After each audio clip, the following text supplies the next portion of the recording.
So I'm Matan. I'm co-founder and head of research at Sodot. Well, hi, everyone. So one thing that we really wanted to speak about at Tatum is the recent Bybit hack. And I'm sure you guys heard about it a lot in the past weeks, but we wanted to dig into it from a technical perspective. And rather than share our opinion, we wanted to invite someone who is an expert in the field. And we're talking to Matan Hamilis. Matan, you are part of the Sodot team, and maybe I'll just let you introduce yourself, if you don't mind, to our audience, and then we'll jump into the topic. Sure, yeah. So thanks for inviting me. I'm happy to be here. I'll start by introducing myself. I'm Matan. I'm co-founder and head of research at Sodot.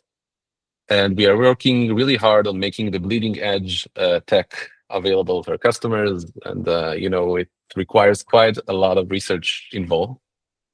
And about Sodot, which, by the way, it means secrets in Hebrew. We are an MPC infrastructure company. Essentially, what we do is, so in the recent years, MPC has become really widely adopted by some of the industry. And this is a good way to manage transaction signing keys overall. So we at Sodot, we are providing our customers with some SDKs and other artifacts that allows them to leverage this technology into their products. Such products can be wallets, non-custodial wallets, treasuries, custodial solutions, and others. Yeah. Right. Yeah. So perfect. And our audience is fairly technical here. They're mostly developers, and we'll obviously share the links later to Sodot and the documentation there, and our audience can kind of dig in.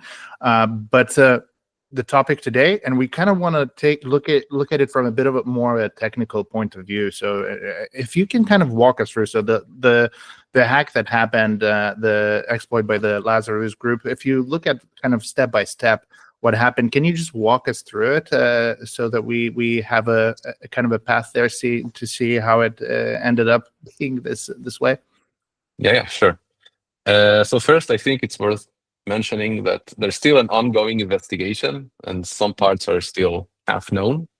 But it turns out, at least according to the FBI, just like you said, that the attack is attributed to Lazarus Group, or sometimes they're also called Traitor Trader. It's the same name for the same group. It's different names for the same group. And they are a North Korean sponsored group that essentially is responsible for many of recent popular hacks in the recent years, such as the Ronin Bridge hack and the Atom Wallet hack, and there are many others, unfortunately. And the signature there being that it's just the same wallets are participating in all this hacks, right? Exactly. So after the hack, some researchers traced down how the funds were moving and attributed the hack to the Lazarus group, according to the wallet addresses they were using. Exactly. Now, regarding the hack itself and how it was carried, it is a supply chain hack in the sense that the hack was not directed at Bybit itself. I mean, Bybit is indeed the victim, but the way the hack was carried is that instead of directing it at Bybit itself, it was directed at a supply, at a dependency of Bybit. And in this case, this dependency is the safe wallet. This safe wallet is, whoever doesn't know, it's a smart contract-based wallet. It's a multi-sig smart contract-based wallet. And the Bybit employees were using this wallet to manage their funds, where the secret signing keys for the multi-sig wallet were stored in ledger devices. Now, obviously, this makes hacking directly Bybit a bit harder for the hackers, and this is why they chose to hack a dependency of Bybit, which is the safe wallet.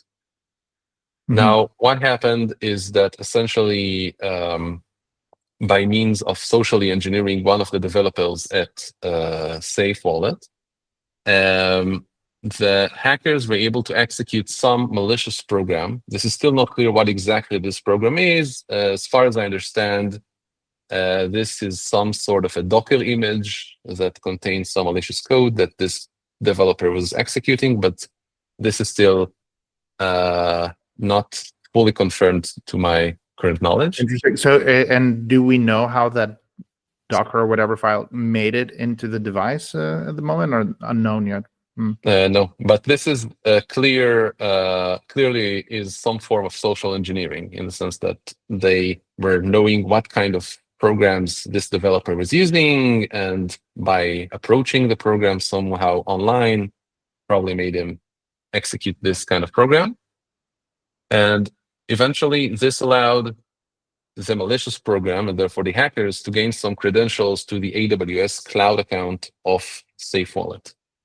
And on the AWS cloud account, there was an S3 bucket that contained static content of the website, such as the JavaScript files and the UI files and others, that is essentially presented to all users of SafeWallet.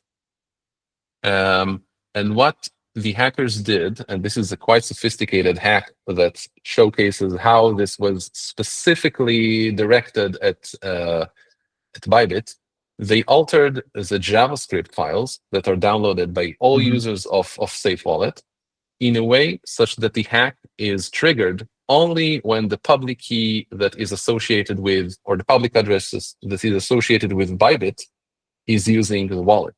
So while all users of SafeWallet were downloading the tampered files, the hack was only triggered when Bybit were using the wallet. So what did the malicious JavaScript file were doing? It was, in a sense, simply modifying the transaction you're signing. This is by exploiting the common what you sign versus what you think you sign gap. This is very common gap. It was exploited in previous hacks as well. And in a sense, the Bybit employees were thinking they're signing just a regular transaction that moves funds from one of their colder wallets to one of their more warm wallets. But under the hood, this malicious script changed the content of the transaction such that it will allow an external party, in this case the hackers, to drain the funds of the wallet. So that's pretty much it. That's incredible. So basically, I'm sure everyone did their due diligence and kind of looked at the transaction, and it just looked like a normal transaction, no red flags, essentially. Exactly. This is exactly the case. They were using ledger wallets, and essentially under the hood, when you sign a transaction using a ledger wallet, you're given some details on the transaction, and one of the details was the hash of the transaction. So as far as I understand, they were not looking at the hash of the transaction that matches what they should have gotten if they were hashing the transactions they actually mean to sign. And this is a very subtle thing to check and very hard to check, especially when you do this thing continuously day by day. This is a very boring operation, I would say. Yeah, and this is what actually allowed the hackers to exploit this whole process. Fascinating. So there's a bunch of a mix of human error, some sort of social engineering, and I wonder how you think about, like, if you were to look at what happened and provide recommendations for businesses, and even though there are still some unknowns, what would they be? How do you avoid these types of exploits generally? So I think there's no, silver bullet for avoiding hacks, and there are many actions that each organization needs to carry to protect itself against hacks, because you just need to find a single weak spot in the way that your organization works, and it's enough for you to steal all their funds. So in general, I think the most important lesson we can take out of all of this is the importance of OPSEC. This is just the most important part of every organization that manages a lot of funds. And it doesn't matter how many products you integrate into your system, how much they involved in protecting you against different threats, eventually you need to clearly define what are the risks you're exposed to and how do you mitigate each risk. And if there are risks that remain open, how do you plan to mitigate them? And there are all sorts of risks. Some of them are internal by rogue employees, and some of them are external, such as in this case, this dependency by a third party. And I think this is the most important lesson because OPSEC tend to be boring. These are day-to-day operations. Each day, I don't know, like 5 or something employees of Bybit were signing transactions, and they're used to signing it day after day for hundreds or thousands of time. I don't know. At some point, you're just used to pressing the buttons and get along with it and be done. And preventing these kinds of soft spots for organizations, I think, is the most important lesson from this. Yeah, and how to approach them. I think there are a lot of ways. I think that risk distribution is one thing. And this is something that, to some extent, Bybit were doing good. They were distributing the risk in the sense that they were using a multi-sig wallet. And there was no like a single spot that some hacker can just get into and move all the funds. And this is actually what led Bybit to be attracted to a dependency in the supply chain of Bybit. Yeah. That's pretty much. And so, when you working in this industry in the sort of the OPSEC space, what do you think? Is this leading to some kind of a change, a bit of an aha moment in the crypto industry, or things are kind of moving as they used to, and people are putting security on the back burner? Or do you see this change amongst even like your customers, the view about this? I think this is a great question. I think that this will likely give rise to 2 complementary but still quite important factors that relates to OPSEC, which I just mentioned. Actually, our customers were asking the exact same questions, and we provided them quite a detailed analysis of how we view this hack and how it can affect them and the whole industry as a whole. So I think that the first factor out of the 2 is MPC in part, but risk distribution in general. And I think this is a great tool for mitigating wide range of risks. Just to give an example, let's say you are concerned about a rogue employee that can, turn out and upload some malicious artifact to all of your customers or stealing funds or whatever. You can distribute the risk by providing only a set of employees the permission to do some sensitive transactions. So I think this is one way to mitigate transaction. Another trend that I think will gain extra focus as time progresses is the automation of many OPSEC-related tasks. And I think this goes hand by hand with risk distribution in the way that you want probably some of the factors that are allowed to carry sensitive actions to be automated. This will prevent a case such that happened in Bybit, where all of the human participants were actually blindly signing transactions.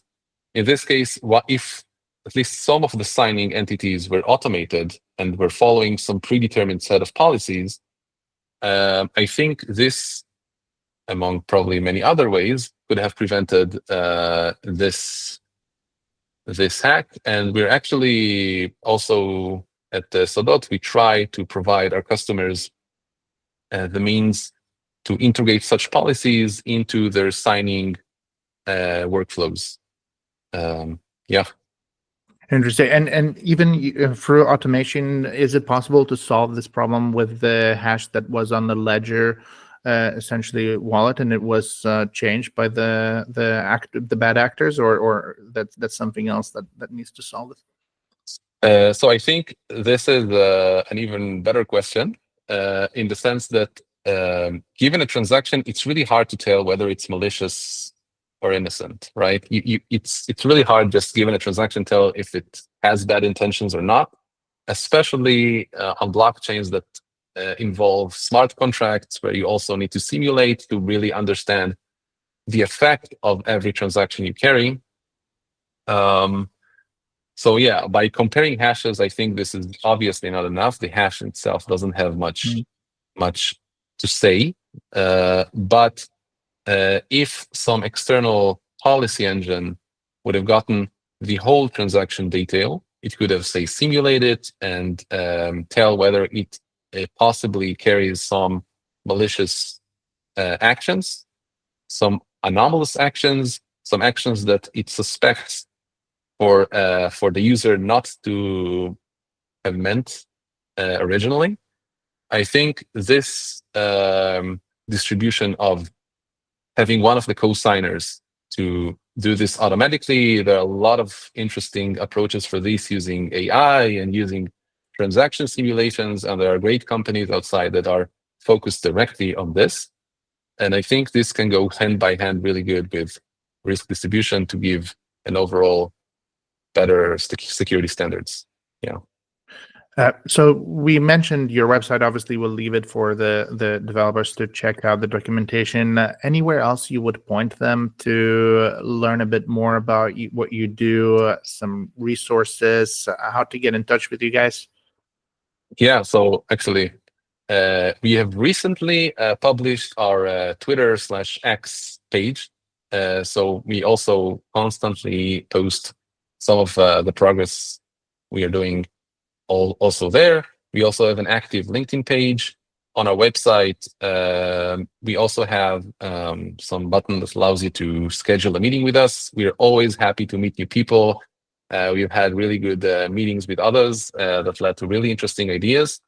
And yeah, let us know if you have any questions, or I'll be happy to. Absolutely. Yeah. So thank you so much. It's really good to always discuss a subject with someone who just lives and breathes that particular field. So thanks for taking the time. We really appreciate this. Yeah, you're welcome. Happy to be here.